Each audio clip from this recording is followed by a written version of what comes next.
So here we go on Lesson C, Connecting Potential and Current.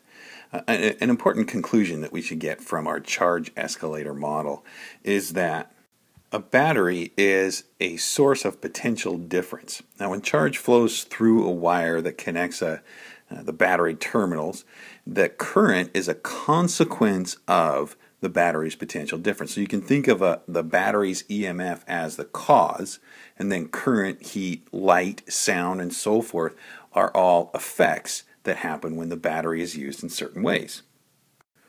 Now our goal in this lesson is to find the connection between potential and current. So we're going to start by connecting a wire between the two terminals of a battery as shown right here. Now, the potential difference between any 2 points is independent of the path between them. So, as a consequence of that, the potential difference between the two ends of the wire here is equal to the potential difference of the battery. So the potential difference of the wire is equal to the potential difference of the battery. In this figure here then, we notice that the current is in the direction of decreasing potential from the positive to the negative. So we can think of it this way. The charge escalator pushes charge up that charge escalator, raises the charges uphill, they flow downhill through the wire. Now the path that electrons use as they flow around and around through here is called a circuit. We call that a circuit. The simplest possible circuit we could have would be just a voltage source and a wire.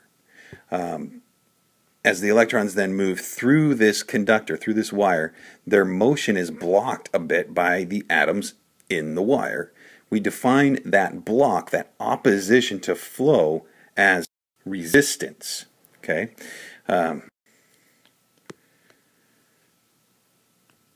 So the unit of resistance is the ohm, giving the symbol of omega. That's a capital Greek letter omega.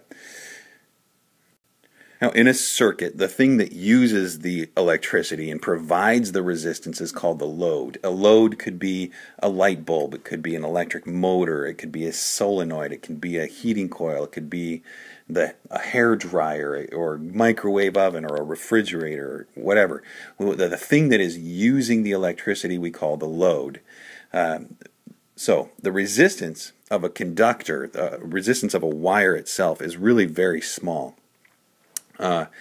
And electrons easily travel through a wire. If something that has a lot of resistance would be what we call an insulator. We've looked at conductors and insulators before. So conductors have very small resistance. Insulators have very large resistance.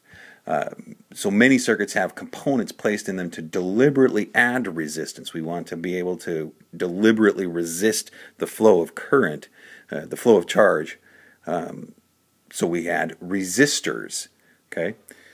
And here are several different resistors, and we'll be working with some of those in class. Now remember, in order for current to flow, there must be a potential difference. So in order for current to flow through a resistor, there has to be potential difference across that resistor. Okay? So one side, once we hook this up to a little circuit, one side will be at one potential, the other side will be at a lower potential, and current will flow through that resistor. This potential difference, this voltage difference, we call the voltage drop. Okay? So to continue on from here, we're going to look at some factors then that affect current. There are three primary factors that affect current flow. The first is adding batteries. When we add batteries to a current, we're increasing the potential difference throughout that circuit, right? So I mean here in this first picture, say we have one battery, so we have 1.5 volts. We add another battery, we have 3 volts. So we're increasing the amount of current through there. It's like taking our little charge escalator, charges move up to a higher level, so they have a greater distance that they can drop. Okay. Then we can change the wire dimensions, right? So if we have a short, thick wire, we have a large current because there's then less resistance. Long, thin wire, there's more resistance, so we'll get a smaller current. And then finally, if we change the wire material, we will have varying resistance there as well. And so because of the properties of the material that make up the wire. So there we'll get a change in current as well. So resistance is really, it's a measure of how hard it is to push charge through a wire or through a circuit. We use this symbol R for resistance. So a large resistance implies that it's hard to move charge through that circuit or through that wire or through that circuit element. In a wire or circuit element with low resistance, the charges move much more easily. So the current in this circuit depends on the potential difference in that circuit or across that particular circuit element. So our resistance is equal to the potential difference of that circuit element, that circuit wire, or that entire circuit divided by the current. So resistance is indirectly proportional to the current, and it is directly proportional to the voltage drop, or the potential difference across that circuit. Now, one of the things I mentioned up here is that the material that we make the wire out of provides some varying resistance to it. Okay, this property then of the material that makes up that will give us different resistances is called resistivity. And we use the term resistivity to characterize the electrical properties of materials. Materials that are good conductors have a low resistivity. Materials that are poor conductors have a high resistivity. So the resistivity is given a symbol. It's the Greek letter rho. It looks like that. Okay, it's not a P. It is a rho. Okay, our expression for resistivity or resistance in relation to resistivity is this. Now here's our resistivity, the length of the wire divided by the cross-sectional area of the wire. Now, it's important to realize that this equation is only good for wires that have a constant cross-section.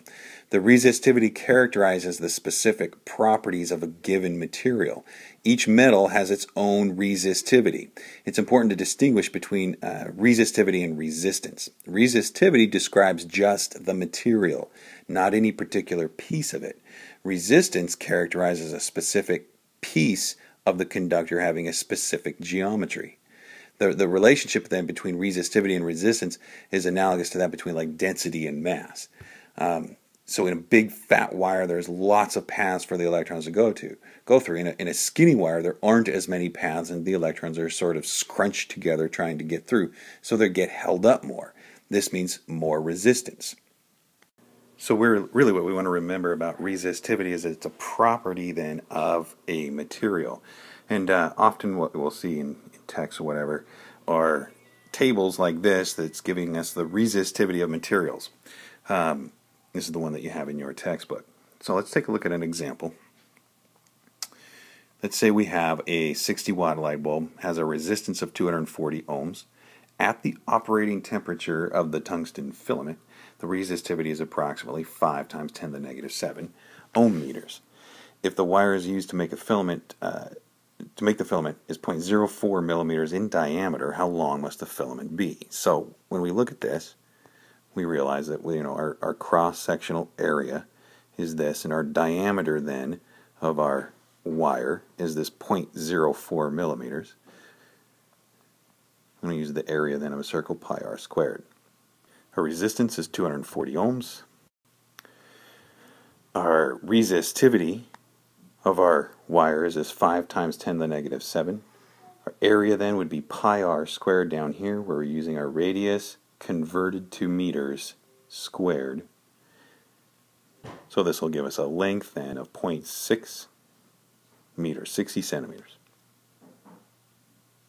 Okay, so what we really wanted to get out of this was be able to connect potential and current. We want to be able to see the things that affect different things that affect current, and we want to know a little bit of something about resistivity. In our next lesson, we'll look at resistors and Ohm's law.